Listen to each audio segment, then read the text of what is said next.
Pull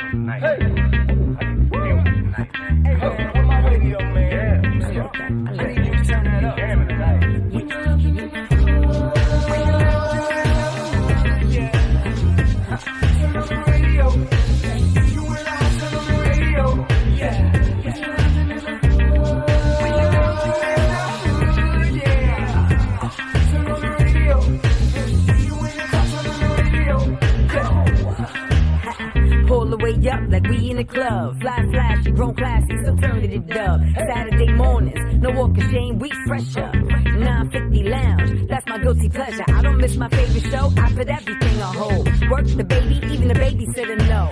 When 950 come on, don't bother. I'm locked in 10 to 1, no problem. Turn on the radio. You and I turn on the radio. Yeah.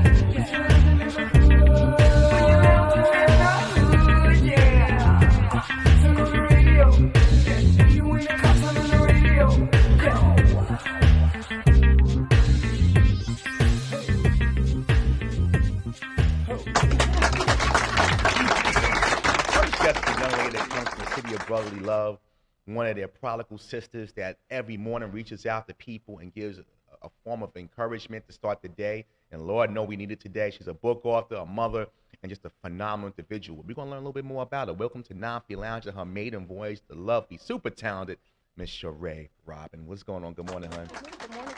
Good morning. First, thank you for making that trek. Or, you know, I guess your relatives in Brooklyn are happy that playing around while I was doing that, and happened to find you and locate you, and it was one of your I think it was on a Wednesday, and it was one of your comments, and I'm like, wow, I gotta get this woman on the show. And that's when my pursuit of my Twitter stalking started, or my internet stalking started, and you're here, so thank you for that. First and foremost, thank you for having me. No doubt. Now again, being an inspirational speaker and a book writer, somebody who come from it, mother, talk about how that whole journey started. Because the beauty of the internet is that we can have these conversations and meet people. The negative of the internet is everybody says, you know, a model cuts off her shorts to her thighs and says she's a model and taking pictures on the bed. Correct. So we can become anything you want, but you're the real deal. But tell me how you got started and how that this journey has enlightened you. Okay.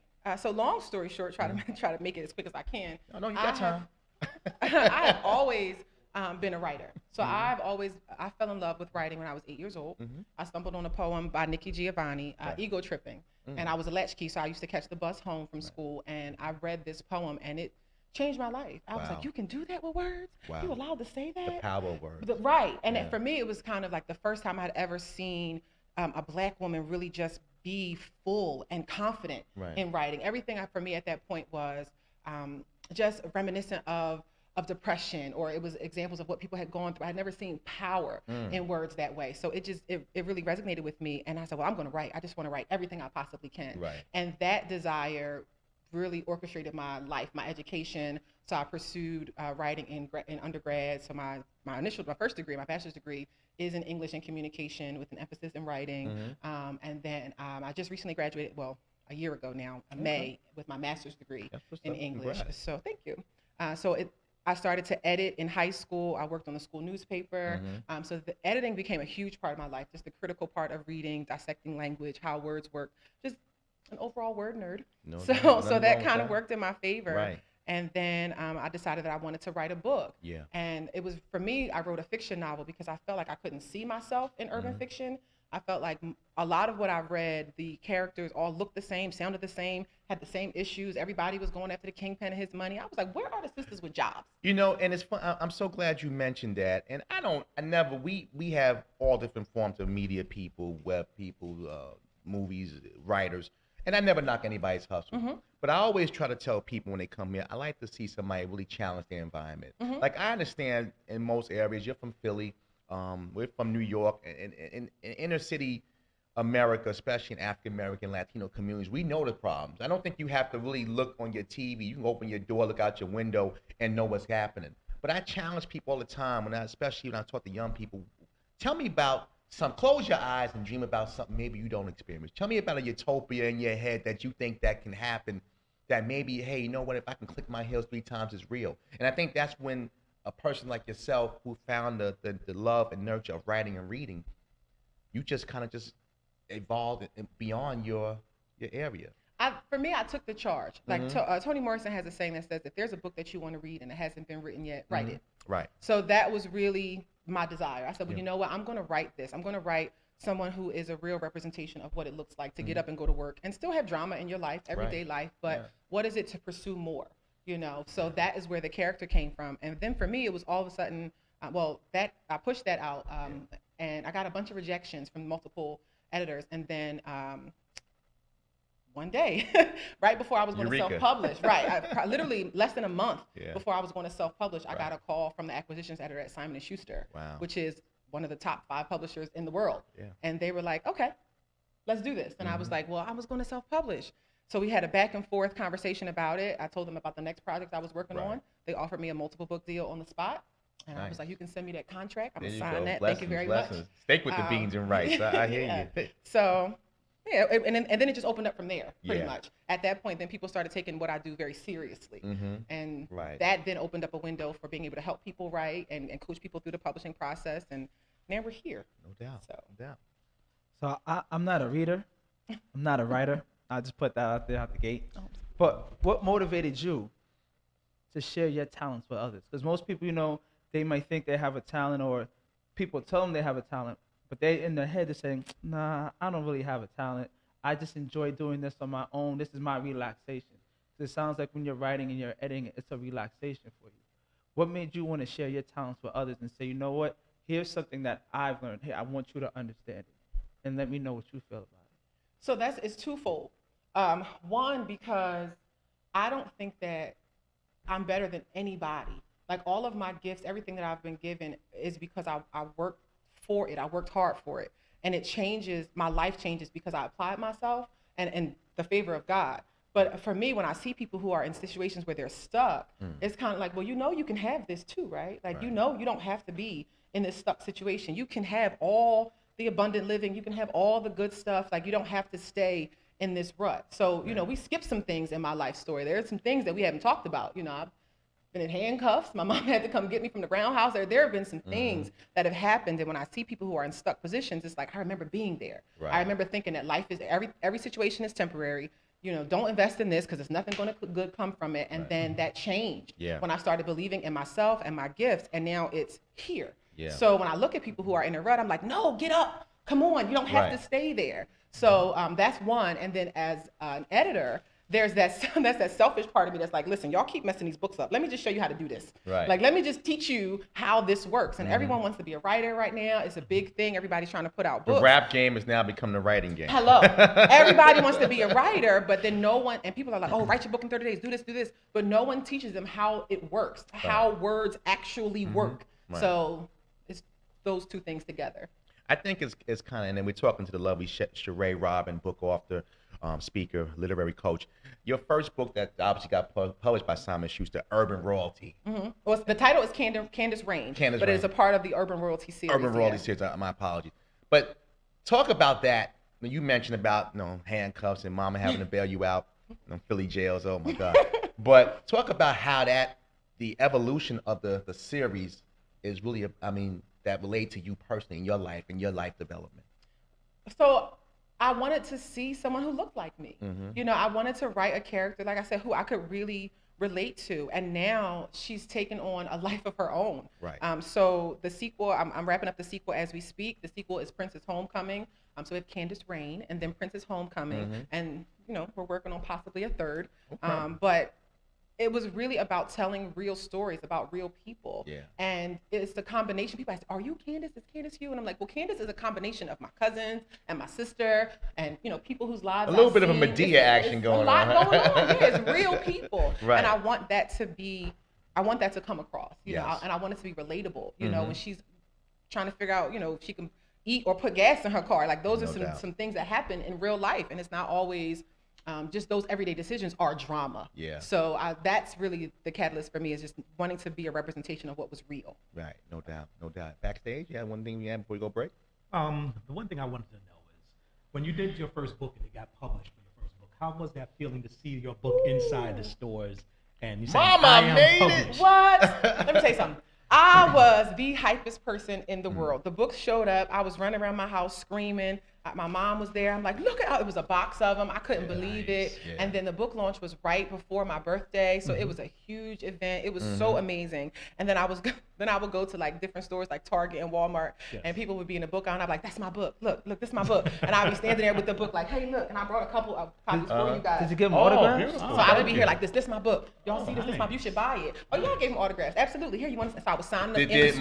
Mama start buying all the books up? Like, oh, we gotta make you a bestseller. My mom actually, she didn't buy all the books up, but she, raved about. And I come from a huge family, a huge family. That helps when you're a book writer. In different parts of the country. Hey, listen, buy the book. Yes, support.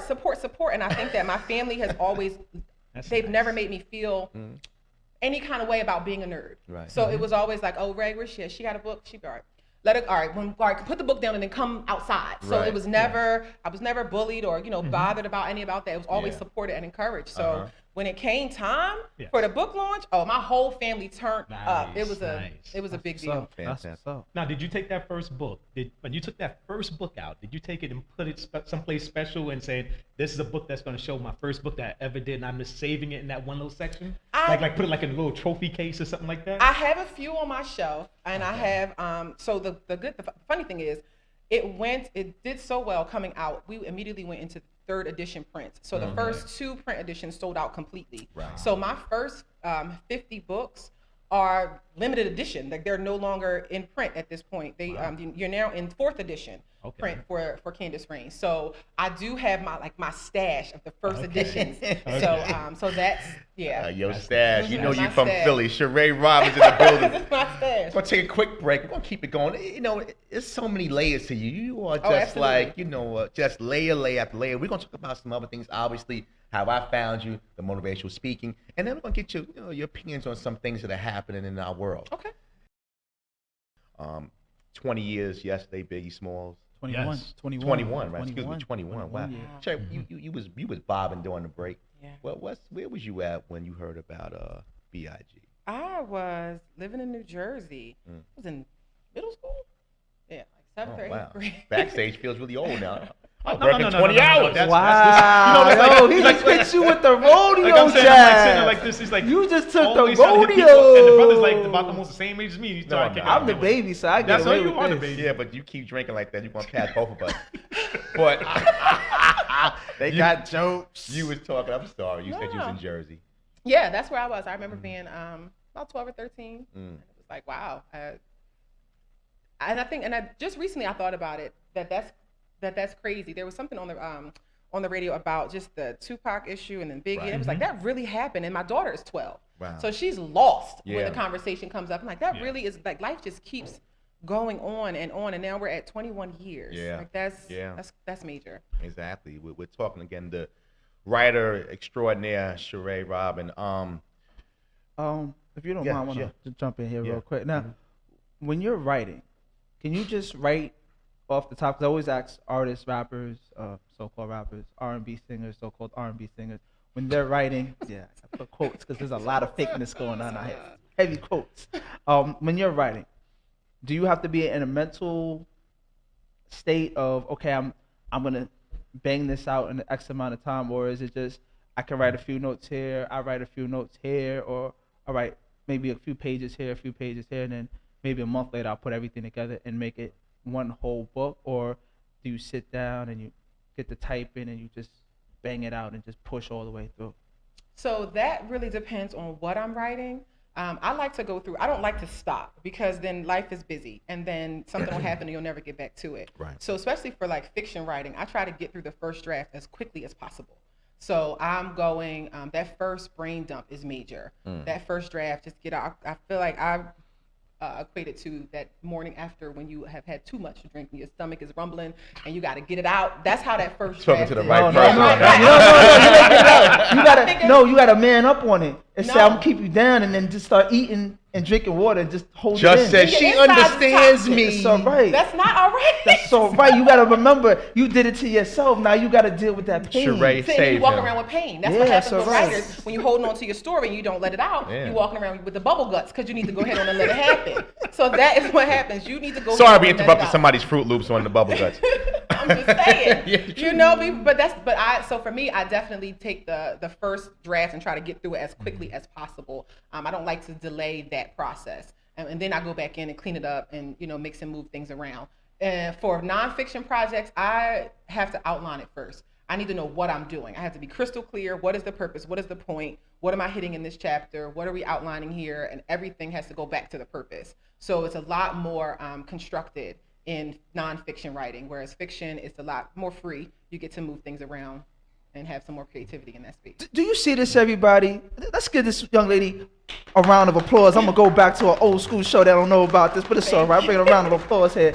That was pure structure. You might be moving the I do it this way, I do it that way, I do it like this, Yeah. I do it this. That's what we need back here in artistry is structure. Because there's no structure here. You just got people saying random things, putting random thoughts together, and it makes no sense whatsoever. And that's the sad part about a lot of writings, a lot of our music nowadays, a lot of things in general. Even some of the things our 40 Shady Fifth 45th says, just a lot of random thoughts with no structure and no thought behind it. And so thank you for being able to put a process together that allows people to have structure and thoughts. That happens when you have 32 million people, adults who can't read. People start just finding ways to communicate. And that's the sad part about it. It's real. Like, we joke and laugh about it, but it's real. And people don't know how to put, when I was a kid, my mother made me read the New York Times and one book a month because when I wanted the parent-teacher conferences, the teacher said, well, Kevin's a nice kid, but he's saying things in past tense. So I wasn't pronunciating the way I needed to. And Miss Geffner, bless her soul, was a teacher who took me an hour after school and showed me how to pronunciate words, sound out words, and I read every day. And I started reading the Times I think I was in 6th, 7th grade, to the point now where I feel like my vocabulary and my communication is my strongest tool. And that only was because somebody took the time. And again, sometimes we don't have that in today's technology world where we're moving 1 million miles a minute. We're all chasing something that we're the bunny and the turtle. We don't even know what we're chasing.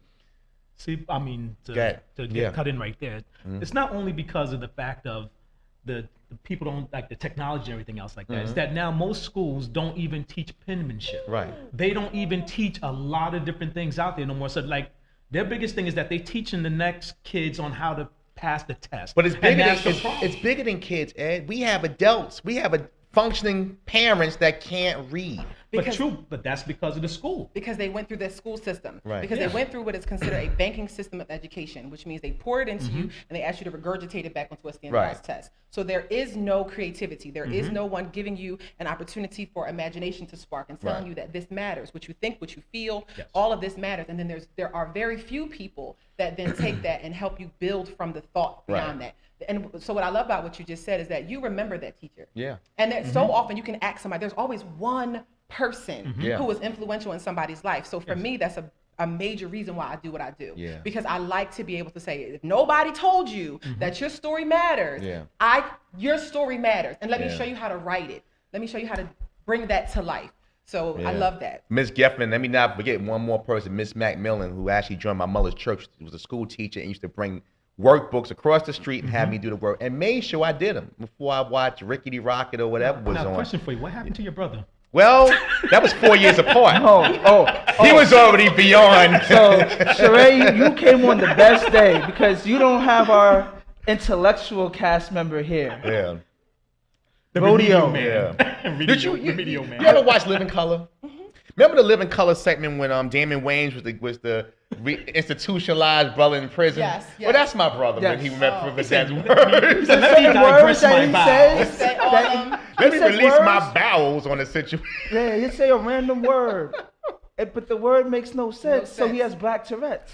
Like he'll just yell it out, like because it's got multiple syllables, so they think. Oh, he can't pronounce the syllables. No. Listen, we be sitting right here talking right now, and then out the blue, he would say something like pork chops. And you're like, we're did not that come from? we're not gonna be on that brother. Big shout to Rodeo. He can't defend He's himself. not here, but it's the truth. He doesn't need to. We No, know she's it. a We little have bit- it. 6 Did p.m. you Broadway talk about Comedy it? Club in New York. Listen to this live. Sharai, you're more than welcome to be you're invited. Thank you. But I want to move on to the speaking because again, we're talking about obviously literacy and speaking. Yes. But you do something 3 times a week that you reach out to hundreds of thousands of people, maybe more than that. I want you to kind of dive into that and how you got started with that. A mother, a book author, a woman. We just talked off the break that you ain't got enough time to probably eat and breathe. When did the thought process, or when did the lay on your heart to start now going through the social media channel and reaching people that way? It was a challenge that somebody pushed for me. One, I talk about it with some of my clients. How do they get their name out there? You know, how do you build your brand? How do you start to Talking share my your language message? now. But for real, it's Right, value. yeah, no doubt. What you do is you share value. You give people what they need. You give them stuff that's going to be beneficial to them. Yeah. Their hurt place. How do you help them and where they're stuck? Right. So for me, I walk around with 1,000 things going on in my head all the time, and people ask me questions randomly, and we can go 20 minutes, answering a question. Yeah.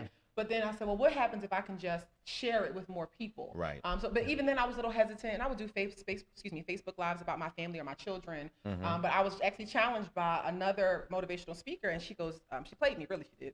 She goes, Sharai, you can do what you do with your hands tied, right? I was like, yeah, girl. She was like, you do it so well, you can probably blindfold. I was like, yeah, I do what I do. She's like, yeah, so when you gonna get out that comfort zone? And I was like, that's disrespectful how you just set me up like that. She's like, well, what you should do is start to do more live, start to go out and share your message. And I was like, you know what? I'm gonna do that. Yeah. So then I started doing it. I was doing it every day, but then it was becoming too much. So I broke it down. Mondays and Wednesdays, I do lots of writing, lots of nonfiction writing and branding and stuff like that. But then Fridays, I save it for my Fridays, and that's my fiction Fridays. Yeah. So we do lots of work on narrative voice, all kinds of stuff on Fiction Fridays. And like I mentioned in the beginning, that's how I met you. But you had one last week I thought was really apropos, and it was about, again, you don't have to be on the slave ship if you choose not to. And I think, again, it comes down to choices, especially within our communities. And I think, today, and the next guest, Rosa, has a similar story about making decisions on where you want to go with your life.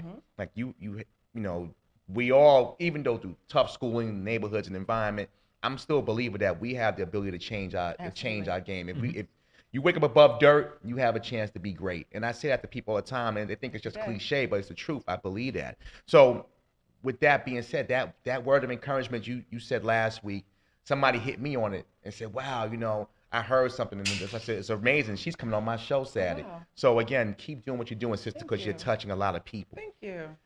We got a few minutes left. Go ahead. Before we go okay. into the few minutes and anything else, I just wanted to know, because I saw that she bought a paperback book right here, and I just want to know a little bit more about this that you bought up. Yeah, we getting treats. So I did show you guys my novel, but this, what I have, is actually a writing manual. Bam. There you go. Bam. Hold the camera. So this is, I teach an online intensive. It's a 6-week intensive. It's Write Your Book, Build Your Brand, where we go into the fundamentals of book writing, understanding the process, and then for that, I created value. Nice. Trying to make it, I call it my book building Bible. So everything you need to know about, how do you market a book, how do you write a book, even down to sentence structure, how this all works together. So I tried to make it as comprehensive as possible. I see how right now, because like for our challenging people that's here, the good thing about it is that the letters are in big font. Yeah. And then it also has pictures. Yes. It's like saying, I can read too. Yes. So this is really nice. And it's got plastic on the front, so if you're a little messy, you got your Henny and or it's whatever, you won't mess it up. Listen, I can read very well and pronunciate but very we all well. we all can, but you know what? But honestly, because some things that you look at, because it's really mostly like keeping the attention of people. Because if you see a book with nothing but a whole bunch of letters that's small, you lose tension sometimes. So sometimes you have to put in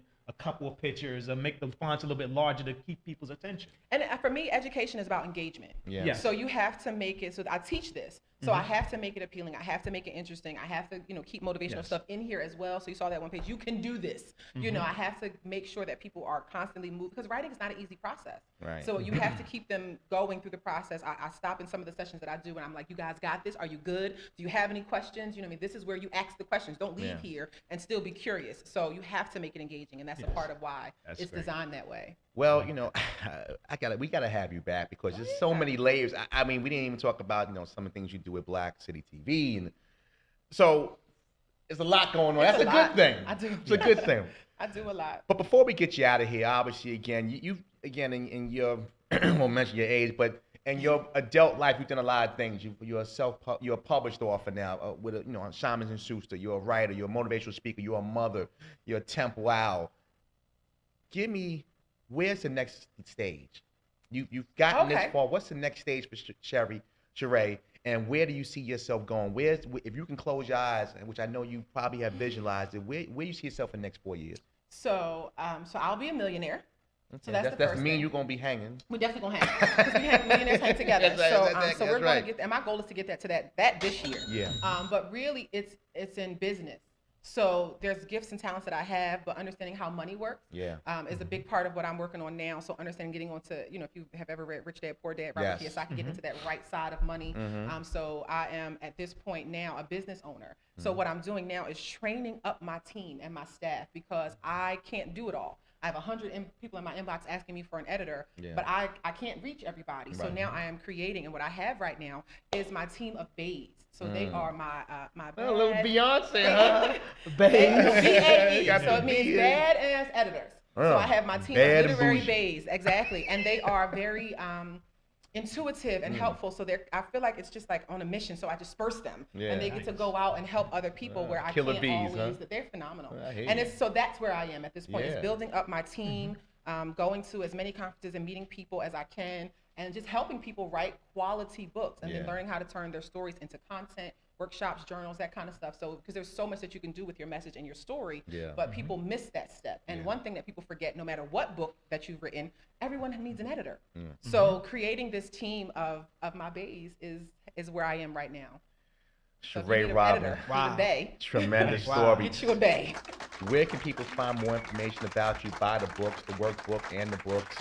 Where can that happen? So I'm on everything Sharai Robbin. So my website is SharaiRobbin.com, and there is a questionnaire on there if you wanted to fill it out and get in touch with me. I do take consultations, but it's all everything Sharai Robbin, Instagram, Sharai Robbin Facebook, and definitely SharaiRobbin.com. And the cost of the books and the workbook? So the workbook is $47. The course, the 6-week intensive, is $14.97, excuse me. Nice. So it's a 6-week intensive coaching program. We do lots of one-on-one, and I kick their butts. Yeah, I do. Listen, if you want to get better, you got to challenge yourself, Mr. Lady, to do it. I see a lot of things in our future. That's right. The lovely, super talented Sharai Robbin from Philly, and I guess but a Giant fan. That's weird. Yeah.